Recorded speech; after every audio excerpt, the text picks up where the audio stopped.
How did the enlightenment idea shape the themes and style of the 18th century British literature. 18वीं शताब्दी के British साहित्य के विषय और शैली के प्रबोधन यानी शिक्षा के विचारों ने किस प्रकार प्रभावित किया। दोस्तों, आप किसी भी बोर्ड सेमेस्टर या क्लास के क्यों ना हो, अगर ये क्वेश्चन आपके सिलेबस में है तो ये वीडियो केवल आपके लिए है। तो चलिए इसके आंसर को इजी लैंग्वेज में समझते हैं। The ideas of the enlightenment had a big influence on 18th century British literature. Enlightenment का मतलब होता है प्रबोधन या शिक्षा।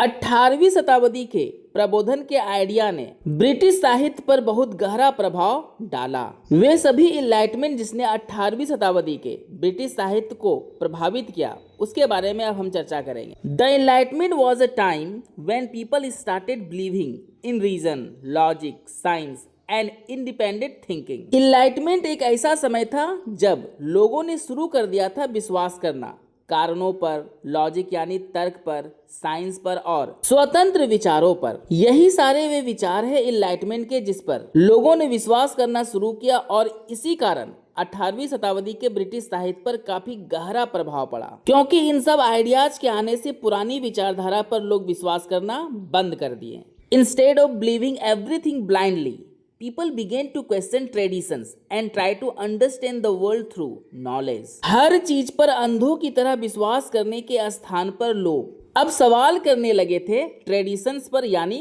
परंपराओं पर और कोशिश करने लगे थे कि अब वे दुनिया को अपने ज्ञान के आधार पर समझेंगे, पुरानी परंपराओं के आधार पर नहीं।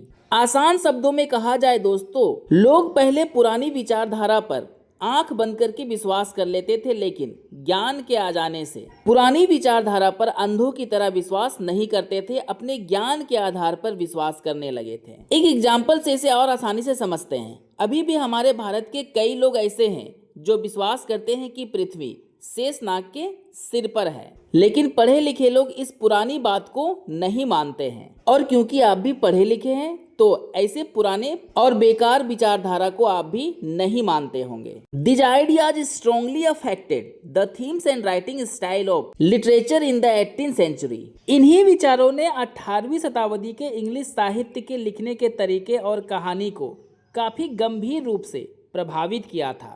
One important effect of enlightenment ideas was the importance of reason and logic। एक महत्वपूर्ण प्रभाव जो इनलाइटमेंट के आइडियाज का था वह था कारण और तर्क को महत्व देना। मतलब शिक्षा के आ जाने से लोग परंपराओं के पीछे के कारण को जानने लगे, समझने लगे और हर चीज में तर्क यानी लॉजिक लगाने लगे। मतलब आसान भाषा में कहा जाए तो किसी भी नियम परंपरा को मानने से पहले अपना दिमाग यानी शिक्षा का उपयोग करने लगे थे लोग, और सही भी कर रहे थे, क्योंकि आंख बंद करके किसी परंपरा को मानना सही नहीं होता अगर आप पढ़े लिखे हैं तो। Writers believed that people should think carefully and use their minds to understand society and human behavior। लेखक यह विश्वास करके लिखने लगे थे कि अब लोगों को समाज के रीति रिवाज और मानव के व्यवहार को समझने के लिए अपने दिमाग का उपयोग करना चाहिए और सावधानी से सोचना चाहिए। मतलब बिना सोचे समझे किसी भी रीति रिवाज को नहीं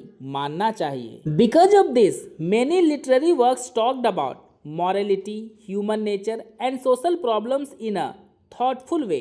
क्योंकि समाज के लोग अब शिक्षित होने लगे थे और आंख बंद करके किसी भी रीति रिवाज या कहानी पे विश्वास नहीं करते थे, तो इन सब के कारण बहुत सारे साहित्य के काम मतलब बहुत सारे साहित्य लिखे जाने लगे जिसमें बात किया जाने लगा व्यवहार के बारे में, मानव के स्वभाव के बारे में, समाज में होने वाली समस्याओं के बारे में, और इन सब चीजों को साहित्य में लिखा जाने लगा ताकि लोग उसे खुद से सोच समझकर समझे और उसकी सच्चाई को जाने, जिससे कि उनके जीवन में जो समस्याएं प्रॉब्लम्स आती है उन्हें वे खुद से सॉल्व कर सके।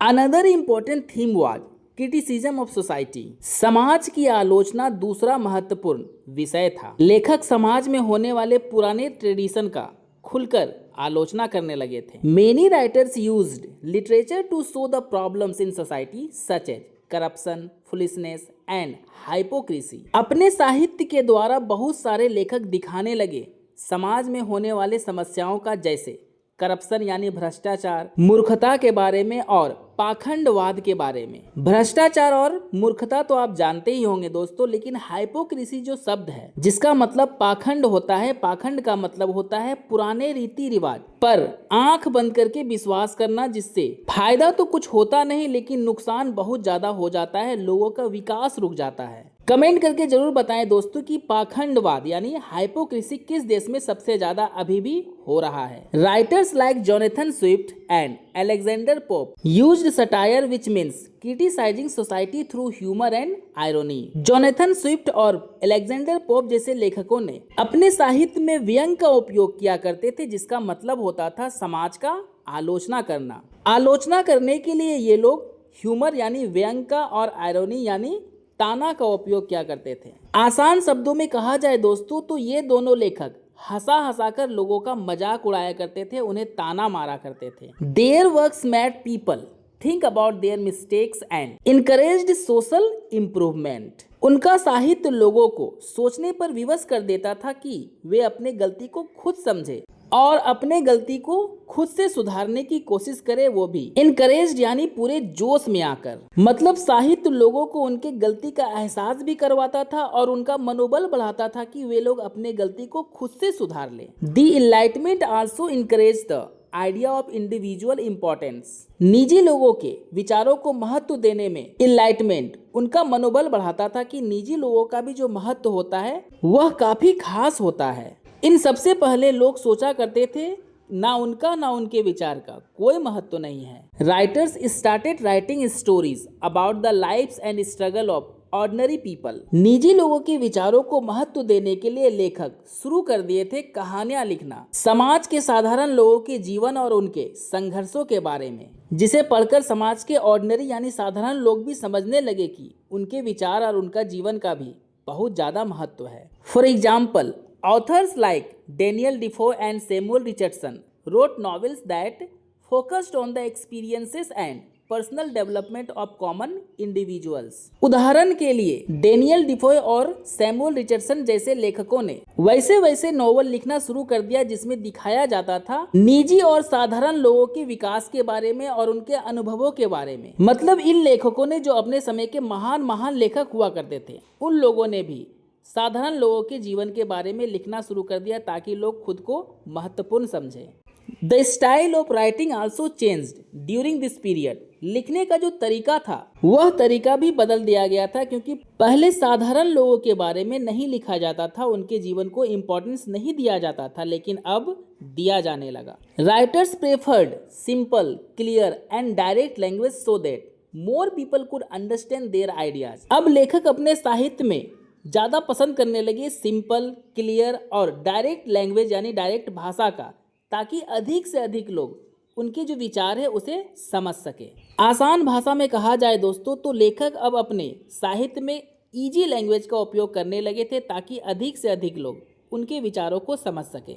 Literature was not only for entertainment but also for teaching moral lessons and improving society. साहित्य में इंटरटेनमेंट के साथ साथ लोगों को व्यवहारिक सीख और समाज के सुधार के बारे में भी ज्ञान दिया जाने लगा। Another important feature was the growth of essays and newspapers. अगला जो महत्वपूर्ण बदलाव था वो था एसे और न्यूज़पेपर के विकास के बारे में। Writers like Joseph Addison and Richard Steele wrote essays about daily life, manners and social behaviour. Joseph Addison और रिचर्ड स्टील जैसे लेखकों ने ऐसे में लिखना शुरू कर दिया साधारण लोगों की डेली लाइफ, उनके मैनर्स और समाज के बिहेवियर के बारे में जो पहले नहीं लिखा जाता था। This writings helped spread enlightenment ideas among people specially the middle class. इस प्रकार के बदले हुए साहित्य ने मदद की इनलाइटमेंट को लोगों के बीच तेजी से फैलाने में, खासकर मिडिल क्लास यानी मध्यम वर्ग के लोगों के बीच में। दोस्तों मेरा ये नोट्स अगर आपके लिए हेल्पफुल हुआ है तो लाइक शेयर सब्सक्राइब करना तो बनता है। चलिए इसके अंतिम पैराग्राफ को डिस्कस करके इसे फिनिश करते हैं। In conclusion, enlightenment ideas greatly influenced 18th century British literature. संक्षेप में देखा जाए तो इनलाइटमेंट का जो आइडिया था वो बहुत ज़्यादा प्रभावित किया 18वीं शताब्दी के ब्रिटिश लिटरेचर यानी साहित्य को। They encourage writers to use reasons, criticise society, focus on individual life and right in a clear and simple style so that literature could educate and improve society. इस तरह के साहित्य ने लेखकों को इनकरेज किया, उनका मनोबल बढ़ाया ताकि वे लोग अपने साहित्य में कारण के बारे में लिख सके, समाज के आलोचना के बारे में लिख सके और फोकस करे, मतलब अधिक ध्यान दे साधारण से साधारण लोगों के निजी जीवन के बारे में। और ये सारी बातें वे लोग स्पष्ट रूप से और आसान तरीके से लिखे ताकि साहित्य सभी लोगों को शिक्षित कर सके और समाज में परिवर्तन ला सके, उसे बदल सके।